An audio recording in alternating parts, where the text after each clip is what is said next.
तारीख थी 22 अगस्त 2016। शाम होते होते एक खबर पूरे फिरोजाबाद शहर में आग की तरह फैल जाती है। यह खबर थी शहर के सबसे बड़े कारोबारी के इकलौते बेटे के गायब होने की। परिवार से लेकर पूरा प्रशासन गायब हुए लड़के की तलाश में लग जाती है, मगर उसका कहीं भी अता पता नहीं चलता है। इसी बीच परिवार वालों को मोबाइल पर एक मैसेज मिलता है। मैसेज पढ़ते ही हर कोई शॉक्ड रह जाता है। लड़का किडनैप हो गया था। यह हाल के दिनों की सबसे बड़ी किडनैपिंग थी और फिरौती की डिमांड काफी बड़ी थी, पूरे 10 करोड़ रुपए और 30 किलो सोना। मामला पुलिस तक जाता है और फिर इस पूरे केस में कुछ ऐसा होता है कि हर किसी के पैरों तले जमीन खिसक जाती है। इस घटना को अंजाम देने वाले व्यक्ति के बारे में तो सुनकर एक पल के लिए यकीन करना भी मुश्किल हो जाता है। तो आखिर केस की पूरी कहानी क्या है, आगे इस केस में क्या कुछ होता है और इस अपहरण कांड को अंजाम किसने दिया था और फिलहाल इस केस की स्थिति क्या है, चलिए जानते हैं सब कुछ सिलसिलेवार तरीके से। चलिए अब कहानी शुरू करते हैं। ये पूरी कहानी उत्तर प्रदेश के फिरोजाबाद शहर की है। देश में सबसे ज्यादा चूड़ी का कारोबार फिरोजाबाद में ही होता है। यही वजह है कि फिरोजाबाद को सुहाग की नगरी भी कहा जाता है। इसी फिरोजाबाद में अतुल मित्तल नाम के एक बहुत बड़े बिजनेसमैन भी रहते हैं। इनकी गिनती शहर के सबसे बड़े चूड़ी कारोबारियों में की जाती है। इन्होंने रियल एस्टेट में भी अच्छा खासा पैसा इन्वेस्ट किया हुआ है। अतुल मित्तल का एक बेटा भी था जिसका नाम आदित्य मित्तल था। शुरुआती पढ़ाई लिखाई स्थानीय स्तर पर ही करने के बाद आदित्य बेंगलोर जाकर क्राइस्ट यूनिवर्सिटी से MBA तक की पढ़ाई पूरी करते हैं और फिर 2014 में वापस फिरोजाबाद आ जाते हैं। यहां आकर वो अपने पिता द्वारा स्थापित किए गए ओम ग्लासेस नाम की कंपनी में ही जिम्मेदारी संभालना शुरू कर देते हैं। पूरे परिवार की जिंदगी बहुत अच्छी चल रही थी, किसी चीज की कमी नहीं थी, मगर पूरे परिवार को किसी की नजर लगती है और फिर सब कुछ बदल जाता है। तारीख थी 22 अगस्त 2016। आदित्य मित्तल हर रोज की तरह 22 अगस्त 2016 को भी सुबह के लगभग 8:30 बजे जिम जाने के लिए अपने घर शांति भवन से अपनी कार से निकलते हैं।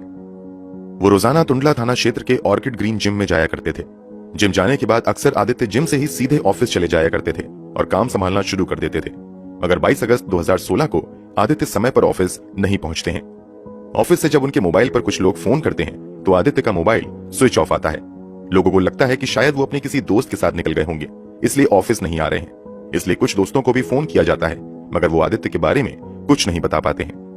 अब जैसे जैसे समय भी बीतता है, आदित्य की खोज भी तेज हो जाती है। यहां तक कि कई घंटे बीत जाते हैं, मगर आदित्य का कहीं भी अता पता नहीं चलता है। जिम में पता करने पर कहा जाता है कि आदित्य तो जिम आए ही नहीं है। अब आदित्य के परिवार वाले प्रशासन के पास जाकर आदित्य को खोजने की गुहार लगाने की तैयारी कर ही रहे होते हैं कि अचानक से आदित्य के चाचा के मोबाइल पर एक मैसेज आता है। आदित्य का अपहरण हो गया है, किसी को पता नहीं चलना चाहिए, मेरे अगले फोन का इंतजार करना। ये मैसेज देखते ही हर किसी के पैरों तले जमीन खिसक जाती है।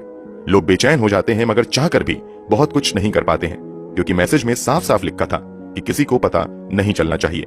इसलिए परिवार वाले चाहकर भी पुलिस की मदद नहीं ले पाते हैं और अपहरणकर्ताओं के अगले आदेश का इंतजार करने लगते हैं। इधर आदित्य की किडनैपिंग की खबर सुनकर आदित्य का एक बेहद ही करीबी दोस्त रोहन सिंगल आदित्य के घर आता है और आदित्य के परिवार वालों को बताता है कि मैंने आदित्य की कार नारखी पुलिस स्टेशन के अंतर्गत आने वाले नागला बीच के इलाके में देखी है। रोहन सिंगल द्वारा दी गई जानकारी के आधार पर 22 अगस्त को ही आदित्य मित्तल की कार बरामद कर ली जाती है। अपहरणकर्ताओं ने अब तक आदित्य के परिवार वालों को अपनी डिमांड के बारे में नहीं बताया था, इसलिए ये सभी बेचैन होकर किडनैपर्स के मैसेज का इंतजार करने लगते हैं। मगर काफी देर तक कोई मैसेज नहीं आता है। यहां तक कि शाम हो जाती है, मगर कोई मैसेज नहीं आता है। हालांकि जब अंधेरा कुछ ज्यादा हो जाता है, तभी रात में आदित्य के चाचा के पास एक बार फिर से अननोन नंबर से फोन आता है। फोन करने वाला व्यक्ति कहता है कि अगर तुम आदित्य को सही सलामत और जिंदा वापस पाना चाहते हो तो जितनी जल्दी हो सके 10 करोड़ रुपए का इंतजाम कर लो, फिर मैं फोन करके बताता हूं कि क्या करना है। अमूमन किडनैपिंग के केस में 10, 20 या 50 लाख तक की डिमांड की जाती है, मगर आदित्य को किडनैप करने वालों ने पूरे 10 करोड़ रुपए की फिरौती की डिमांड की थी। फिरौती की रकम इतनी ज्यादा बड़ी थी कि आदित्य के परिवार वाले चाहकर भी इतनी बड़ी रकम का जल्द से जल्द इंतजाम नहीं कर पा रहे थे। उधर किडनैपर्स लगातार हिदायत दे रहे थे कि अगर तुम पुलिस के पास गए तो अच्छा नहीं होगा, इसलिए परिवार वाले पुलिस तक भी नहीं जा पाते हैं। थक हार कर परिवार वालों की ओर से अब फिरौती की रकम कम करवाने की कोशिश की जाने लगती है। ये लोग किडनैपर से पैसे कम करने की काफी गुहार लगाते हैं, मगर वो 10 करोड़ से 1 रुपया भी कम करने के लिए तैयार नहीं होता है। कुल मिलाकर परिवार वालों के लिए 10 करोड़ रुपए का इंतजाम करना फिलहाल तो नामुमकिन सा था। दूसरी तरफ किडनैपर्स 10 करोड़ रुपए से कम में मानने के लिए तैयार नहीं था, इसलिए आदित्य के परिवार वाले फाइनली पुलिस के पास जाने का फैसला करते हैं। आदित्य के परिवार वाले तुरंत टुंडला थाने में जाकर आदित्य की किडनैपिंग की रिपोर्ट दर्ज करवाते हैं। चूंकि ये मामला बेहद ही हाई प्रोफाइल था, इसलिए पुलिस की कई टीम तुरंत एक्टिव होती है और आदित्य की खोजबीन शुरू कर दी जाती है। रोहन समेत आदित्य के जितने भी करीबी दोस्त थे सभी से पूछताछ का सिलसिला शुरू होता है, मगर किसी भी दोस्त के पास आदित्य के बारे में कोई जानकारी नहीं होती है। 22 अगस्त का पूरा दिन और रात इसी उथल पुथल में बीत जाता है, मगर आदित्य का कहीं भी अता पता नहीं चलता है। इसी बीच अब 23 अगस्त 2016 को एक बार फिर से किडनैपर्स आदित्य के चाचा से कांटेक्ट करते हैं और इस बार अपनी डिमांड बदल देते हैं। पहले किडनैपर्स ने 10 करोड़ रुपए की मांग की थी, मगर इस बार वो कहता है कि अब मुझे 30 किलोग्राम सोना चाहिए, 30 kg गोल्ड। तुरंत पुलिस को किडनैपर्स की इस नई डिमांड के बारे में जानकारी दी जाती है। पुलिस वाले भी इस डिमांड के बारे में सुनकर चौंक जाते हैं, क्योंकि फिरौती के रूप में गोल्ड की डिमांड इस बात की ओर इशारा कर रही थी कि शायद इस अपहरण को किसी बाहरी गैंग ने अंजाम दिया है, इसलिए वो फिरौती के रूप में गोल्ड की मांग कर रहे हैं। अब पुलिस वाले अपनी जांच का तरीका बदलते हुए कई दूसरे एंगल से जांच शुरू करते हैं, मगर पुलिस वालों को कहीं से भी कामयाबी हाथ नहीं लगती है।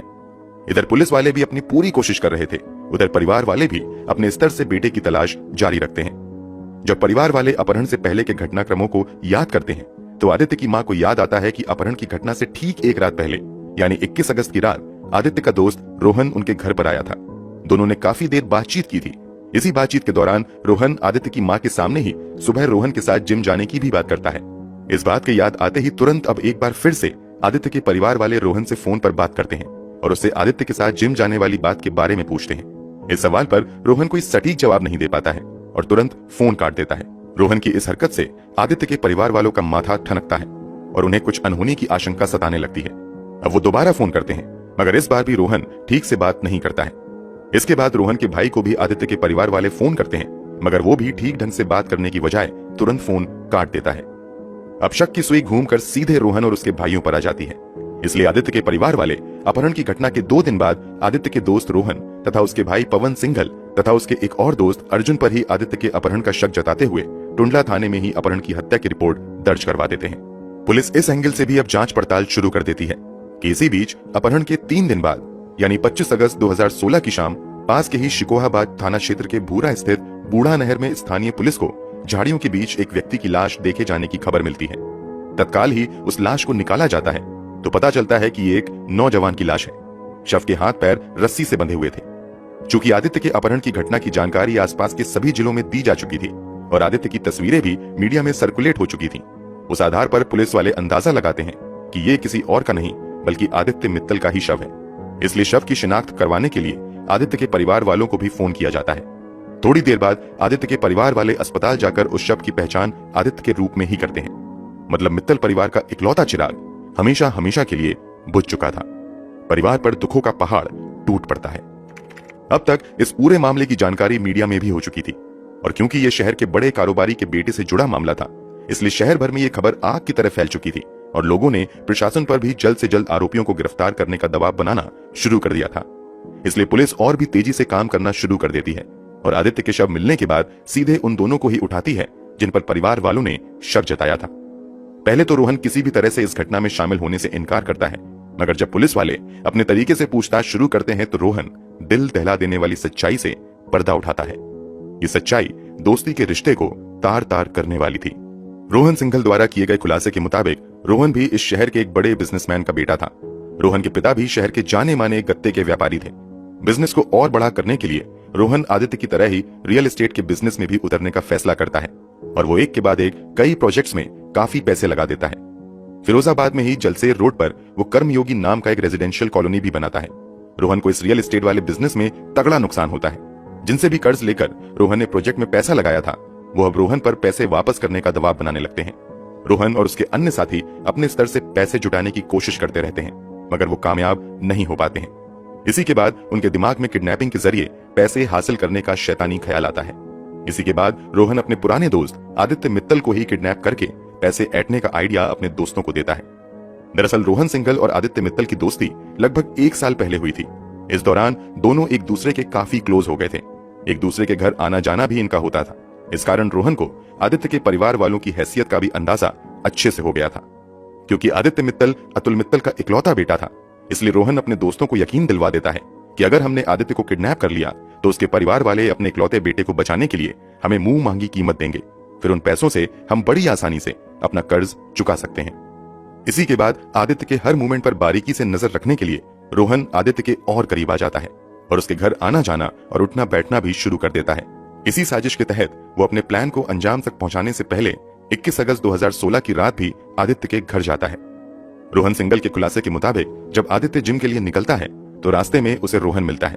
रोहन उसे रोककर कहता है कि आज जिम जाने की बजाय मेरे साथ चलो, हम अपने फार्म हाउस पर चलकर शूटिंग की प्रैक्टिस करेंगे। जैसा कि हमने थोड़ी देर पहले बताया, रोहन सिंघल भी शहर के एक बड़े कारोबारी का बेटा था, इसलिए उसके पास लाइसेंसी हथियार होने के साथ साथ एक बड़ा सा फार्म हाउस भी था। इसलिए आदित्य शूटिंग प्रैक्टिस की बात सुनकर रोहन के साथ उसके जलेसर रोड स्थित फार्म हाउस पर जाने के लिए तैयार हो जाता है। अब आदित्य रोहन के फार्म हाउस की तरफ बढ़ ही रहा होता है कि थोड़ी दूर आने के बाद रोहन आदित्य से रास्ता बदलते हुए दूसरी तरफ चलने के लिए कहता है। पूछे जाने पर रोहन कहता है कि इधर मेरा एक प्रोजेक्ट चल रहा है, वहीं थोड़ा सा काम है, वहां से आकर फिर हम लोग फार्म हाउस पर चलेंगे। रोहन के इतना कहने पर आदित्य अपनी कार दूसरी तरफ मोड़ देता है। जैसे ही ये उस कंस्ट्रक्शन साइट पर पहुंचता है, पहले से तैयार रोहन के भाई और दूसरे दोस्त तुरंत आदित्य को अपने कब्जे में लेकर हाथ पैर बांध देते हैं और मुंह पर कपड़ा लपेट देते हैं। इसके तुरंत बाद पहले से तैयार बेहोशी का इंजेक्शन आदित्य को दे दिया जाता है। इस कारण थोड़ी ही देर बाद आदित्य बिल्कुल खामोश हो जाता है। इसी के बाद रोहन एक फर्जी आईडी से कुछ दिन पहले लिए गए सिम का इस्तेमाल करते हुए आदित्य के चाचा को फोन करते हुए आदित्य की किडनैपिंग की जानकारी देता है। आदित्य के चाचा रोहन की आवाज फोन पर इसलिए नहीं पहचान पाते हैं क्योंकि फोन करने के लिए आदित्य ने वॉइस चेंजर ऐप का इस्तेमाल किया था। रोहन के खुलासे के मुताबिक किसी का भी शक रोहन पर ना हो, इसलिए आदित्य को किडनैप और बेहोश करने के बाद रोहन प्लान के मुताबिक ही आदित्य के घर जाता है और किडनैपिंग की खबर सुनकर अफसोस करने का नाटक करता है। साथ ही आदित्य की कार के बारे में जानकारी देता है। इसके अलावा रोहन लगातार आदित्य के घर आना जाना जारी रखता है ताकि वो परिवार वालों के मूवमेंट को समझ सके और उसी हिसाब से फैसले कर सके। रोहन पुलिस पूछताछ में आगे खुलासा करता है कि यहाँ तक तो उसका प्लान बहुत अच्छा चल रहा था, मगर जब आदित्य के परिवार वाले पुलिस को इस बात की जानकारी दे देते हैं तो मीडिया में भी खबर चलने लगती है। स्थानीय मीडिया में जो आदित्य की तस्वीरें चल रही थीं, वो रोहन के साथ वाली थीं। पुलिस की बड़ी सक्रियता से रोहन को डर सताने लगता है कि अब वो पकड़ा जाएगा और उसका राज खुल जाएगा। इसलिए वो आदित्य को और देर तक बेहोश करने के लिए एक के बाद एक बेहोशी के कई इंजेक्शंस लगा देता है। लगातार इंजेक्शन लगाने का नतीजा होता है कि दवा के ओवरडोज से आदित्य मित्तल की मौत हो जाती है। मौत को दूसरा एंगल देने के लिए ये लोग आदित्य का गला भी दबा देते हैं ताकि जांच का रुख बदला जा सके। आदित्य की मौत के बाद ये सभी लाश को ले जाकर पास के एक नहर में फेंक देते हैं, मगर थोड़ी ही देर बाद लाश बाहर आकर बबूल के झाड़ में उलझ जाती है और जल्द ही पुलिस वालों की नजर में भी आ जाती है। रोहन और उसके दोस्त आदित्य की हत्या करने के बावजूद एक बार फिर से आदित्य के परिवार वालों को फोन करते हुए फिरौती की रकम की डिमांड करते हैं। बाद में वो इस केस को दूसरा एंगल देने के लिए गोल्ड की डिमांड करते हैं।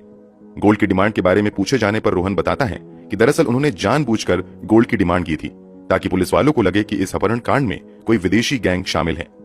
रोहन के इस दिल दहला देने वाले खुलासे के बाद पुलिस तत्काल रोहन और उसके एक नौकर पवन लाल को गिरफ्तार कर लेती है।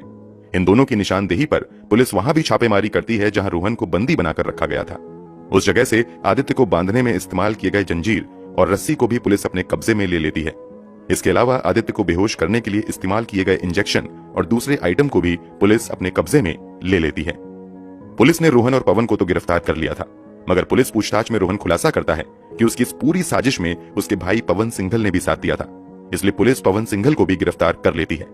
आगे की जांच में खुलासा होता है कि बेटों की इस साजिश के बारे में रोहन और पवन सिंघल की मां अनीता सिंघल को भी जानकारी थी, मगर उन्होंने अपने बेटे को ऐसा करने से नहीं रोका। इसलिए पुलिस वाले अनीता सिंघल को भी गिरफ्तार करके जेल भेज देती है। कुल मिलाकर कई दिनों की जांच के बाद इस मामले में पुलिस द्वारा 7 आरोपियों को गिरफ्तार किया जाता है। गिरफ्तार आरोपियों में आदित्य का दोस्त रोहन सिंघल, राजमिस्त्री हंसराम, गोपाल उर्फ राम गोपाल, मुकेश, रोहन का भाई पवन सिंघल तथा रोहन का दोस्त अर्जुन तथा रोहन की मां अनीता सिंघल शामिल थीं। इन सभी लोगों की गिरफ्तारी के बाद पुलिस जांच आगे बढ़ाते हुए ठोस सबूत जुटाना शुरू कर देती है और फाइनली इस केस की सुनवाई भी स्थानीय अदालत में शुरू हो जाती है। पुलिस द्वारा इस मामले में काफी ठोस सबूत जुटाए जाते हैं तथा बड़ी संख्या में गवाहों को भी कोर्ट में पेश किया जाता है। इस तरह पुलिस द्वारा जुटाए गए पुख्ता सबूत तथा गवाहों के बयान के आधार पर कोर्ट द्वारा अप्रैल 2021 में रोहन सिंघल, पवन सिंघल, रोशन लाल तथा गोपाल को आदित्य मित्तल की किडनैपिंग तथा हत्या का दोषी करार देते हुए उम्र कैद की सजा सुनाई जाती है, जबकि रोहन के दोस्त अर्जुन तथा रोहन की मां अनीता देवी को सबूतों के अभाव में बरी कर दिया जाता है। इन आरोपियों पर 1.5 से 2 लाख का जुर्माना भी लगाया जाता है। फिलहाल सभी अपराधी जेल की हवा खा रहे हैं। दूसरी तरफ आदित्य का पूरा परिवार दोस्तों पर किए गए भरोसे की कीमत चुका रहा है। दोस्तों, इस पूरे केस के बारे में आपकी क्या राय है? कमेंट बॉक्स में जरूर बताएं। अगर आपको हमारी मेहनत पसंद आई हो तो इस वीडियो को लाइक करते हुए शेयर भी। मिलते हैं क्राइम की दुनिया से जुड़ी ऐसी ही एक और सच्ची कहानी के साथ अगली वीडियो में। धन्यवाद।